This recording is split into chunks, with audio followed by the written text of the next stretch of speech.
Hey, how's it going, everybody? What's up, and welcome back to another Tarkov video. In today's video, we're going to talk about how to level endurance and what loadouts you should be running to try and stay under that pesky weight limit before you load into raid. Now, in this video, I'm not really going to be incorporating helmets or face protection because, in my opinion, in most scenarios at this point in the wipe, you just don't really need to run helmets unless you're running something like an Alton or a Reese T or something like that.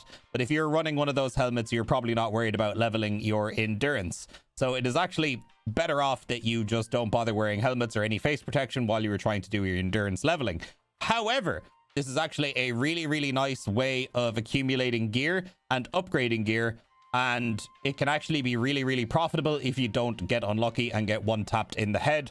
Most scenarios, when you get one tapped in the head, it's probably going to be by some kind of buckshot scav, or maybe somebody running an SMG that's just kind of spraying across your face when you don't have head protection. So these are just kind of, you know, some of the unfortunate things we're going to have to put up with while we are trying to level our endurance, because it is much harder this wipe. Most people have quite high strength, but not very high endurance because of the point where you become overweight on your PMC this wipe. So what I'm going to do is I'm going to get into the stash here, and we're going to talk about our options. So lads, option number one, it's not the best for this, is the rat rig, which is 9.2 kgs, but I said I'd mention this one because it's probably the easiest one to acquire out of all of the other rigs. But what I'm going to do is I'm going to go over to Ragman, and I'm going to show you guys some of the other options that you guys can run with. So the AVS rig is actually quite good, coming in at 8.7 kilograms. I will also be recommending that you just run plate carriers rather than running armored rig, or sorry, not armored rig, but a chest rig with body armor, because in pretty much every scenario, those are going to be heavier than just running a plate carrier that, you know, counts as your armor and your rig as well for storing your mags and meds and all that kind of stuff. So some options here. You've got the AVS rig, which is very good, coming in at 8.7 kilograms. Moving down, the Anna Tactical M2 Armored Rig is also very good. Very light, coming in at 7 kgs. This rig is probably the best one that you can run. Comes in at class 4, protects your thorax and protects your stomach. And they're actually quite cheap to get, given that it's only the round glasses and 3 cold pack visors. And then this barter trade, if you're a person that holds onto your dog tags, you only need 10 level 20 dog tags to get a free trade for one of these. You can also get them from stashes and random armor spawns and in weapon crates and stuff like that. So if you happen to have any of these will be good for training endurance. Tactex, 9.5 kgs, little bit heavy for me. If you can get away with it, depending on your strength level, Tactec will do you fine. Unfortunately, the TV10 rigs are coming in at 10.3 kilograms, which is quite heavy. Again, you'll have to check it against your own strength level, but it is a little bit heavy for my tastes. The Anna Tactical M1 rig isn't too bad, coming in at 8.3, which is quite nice. And then here it is, of course, the rat rig coming in at 9.2. So if this is a little bit too much weight for you on the rat rig, you could definitely try the AVS rig or the M1 rig. Down here, the Gluckar rig coming in at 8.2 kilograms has a lot of storage capacity, which might be important for this run because we're not going to be bringing a bag with us, because bags are just unnecessary weight while we're trying to level endurance. And the reason why we're not running bags is because you can always get one off a PMC that you kill. At that point, you will hopefully have ran for long enough to where you're going to get all your endurance XP, and the soft skill XP is going to be slowed down anyway. So you'll be able to kill somebody, take their bag, take their helmet, take their things. That's what I'm saying. This is going to be a good method of running, leveling your endurance, whilst also still making a little bit of money if you kill some PMCs, because you can take their things instead. Moving down here to probably the number one rig for this is going to be the Strandhog plate carrier. This is going to be your best in slot for endurance training because it only weighs 6.5 kilograms. If you can get a bunch of these, I would pretty much run these until your max endurance. Class 4 armor, covers your thorax and your stomach. Pretty good. Can't really complain about that one. But also, for people who have maybe progressed a little bit further and you've got some extra funds, the Tasmanian Tiger SK plate carrier, although it's very small, only comes in at 7.5 kilograms, but it is class 6 armor and will protect your thorax. I know it only has 40 hit points, but we're not really super worried about that right now because we're just trying to train strength. Also, another honorable mention, the Eagle Industries MMAC only comes in at 7.2 kgs. So this is also a very good option for you. This is going to be a case where you guys are going to have to see what your strength level is, what kind of loadouts you can wear, which one of these loadouts is going to be best in slot for you, depending on your strength level. So we are now going to go over some very lightweight gun options, and coming in at number 1, this little Vector here. So this little Vector only weighs 3.6 kilograms. It is tiny, doesn't even have a stock on it, no suppressor, but you've still got a tactical device on there. If I take it into the hideout, I'm going to mag dump, and you guys will be surprised at how little recoil this is, or has. Shout outs to Vin, he showed me this yesterday. So we're just going to set this straight to full auto, aim at the farthest target.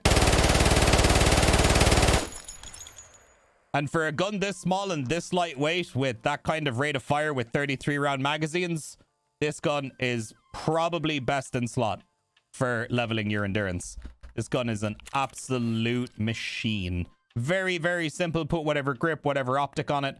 33 round mags. Just don't put a suppressor on it because suppressors are quite heavy. So coming in option number 2, of course, we have our range of pistols. You've got the 5.7, good old faithful, comes in at 0.6 kilograms. Lads, if you're going to be leveling endurance and you want to stay under that weight cap, running pistols is going to be your best friend. The slightly heavier option, the SR1MP, coming in at 2 kgs. But lads, you can swap either of these pistols in and out for whatever your favorites happen to be. You can run Glocks, you can run Groks, you can run M9s. Any option in the pistol category will pretty much be underweight, unless you're running like a Glock 18 with a bunch of like 50 round mags in your rigs. Then you might end up running into some weight issues. But these two pistols are absolutely awesome and will do the job. Moving on to our other SMGs in the categories, lads. We've got some guns here that are slept on by a lot of people. Mostly this one, the MP9, coming in at 1.3 kilograms. Lads, this gun is an absolute demon. You don't even have to put a suppressor on it. You could literally just run it with whatever foregrip you want on there without even putting a suppressor on it, and this thing will just absolutely melt faces. And just in case you guys haven't seen this gun, because nobody ever uses it, it is also dirt cheap. But check this out. It has damn near recoil. It sounds awesome. It's an incredibly lightweight gun. Super, super compact as well, because when you're in CQB, like, you could literally be standing against a wall and you'd still be able to aim your gun because of the size of this thing. So lads, if you've never tried it, the MP9 is going to be a great option for you guys. Also, we've got good old faithful here, the UMP45. Everybody knows this gun. Whatever grip you want, just make sure you put AP ammo in it if you're, you know, trying to really knock down some chads. You can run it with the other ammo, of course. Aim for the stomach or aim for the legs or aim for the head if they don't have visors. But if at all possible, lads, make sure that you get some 45 ammo in there, 45 APs. And then, of course, this is just a really cheap little PP19 that is still an absolute demon. And I'll just show you guys.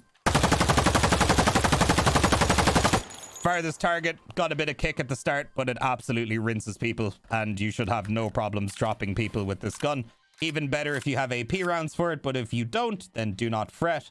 Here as well, another honorable mention, the MP5K, little bit more expensive than the other options, but that doesn't mean that it's not as good. This MP5, you don't have to mod at all. You just buy it straight up, slap it on full auto, and boom, once again, another absolute laser beam. Again, this gun runs really well with any kind of leg meta ammo. It also runs really well with PSTs if you want to aim for the face, and obviously even better if you can get your hands on the what's that ammo called? PBP ammo. That's the one. You know, rip rounds are going to be insane in it. Quake Maker are going to be insane in it. PSTs are basically just the standard good SMG round no matter what you're doing. Luger's great for leg meta. And then, of course, if you have access to AP 6.3s, you'll have no problem punching visors with this gun either. Now, one other final mention, lads. This gun does come in a little bit heavier than some of the other ones we've been talking about, but the Benelli M3 Super 90 in dual mode, where you can switch it from semi and pump action, this gun is absolutely awesome. And it takes basically no modding to get it to like its best in slot. You basically put the Urbino on it, and then you choose how big you want the mag to be. Most of the time, I just run this, and then I'll just slap the, not the RTC, but the 12 gauge cylinder adapter, put a monster claw in there, fill it with flechettes, fill it with APs, put whatever optic you want on there within reason, and this thing will absolutely clap the cheeks of any player that you run into, as long as you're running either flechettes or APs. You can even run other rounds as well. It doesn't have to be those two, but those are the ones that I recommend for this. But this gun is an absolute demon, coming in at about 4.3 kgs. For anybody watching this video who has never seen this gun in action before, this is the new shotgun that was added this wipe.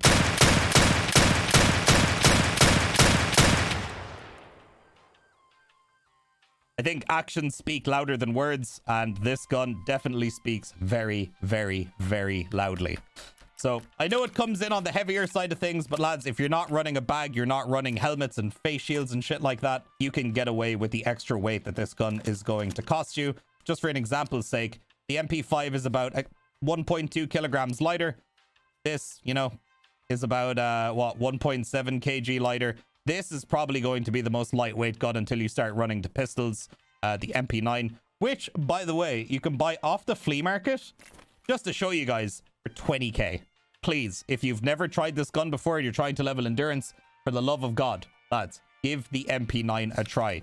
Or you could give the MP9N a try, which is its bigger brother, which actually has a faster fire rate. Tiny little bit harder to control, but the fire rate is higher, and that equals more fun. Also, guys, one thing to mention, be very careful when you're running grenades, because grenades can very, very easily put you overweight.